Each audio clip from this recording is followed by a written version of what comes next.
ตัวใหญ่พี่น้องอ๋อว่าไง เอามาดิ72,000เนี่ย75,000ขายแล้ว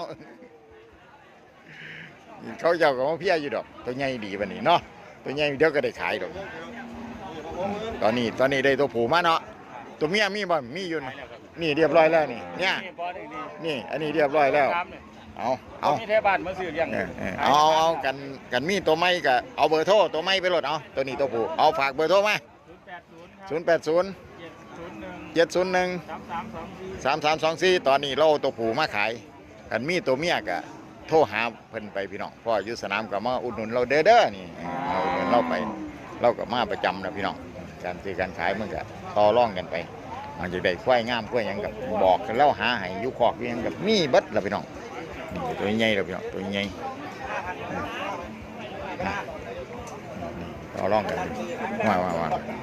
โอ้ตัวใหญ่ตัวนี้จักบาทเลยนี่เรียบร้อยแล้วดินี่เรียบร้อยแล้วนี่เรียบร้อยแล้วโอ้ใหญ่ๆนี่จักบาทนี่พอพันตัวนี้เป็นบอกพอพันได้สบายเลยนี่เนาะได้จ้างผสมยนต์บ่นี่โอ้ได้รับจ้างอยู่พะนะ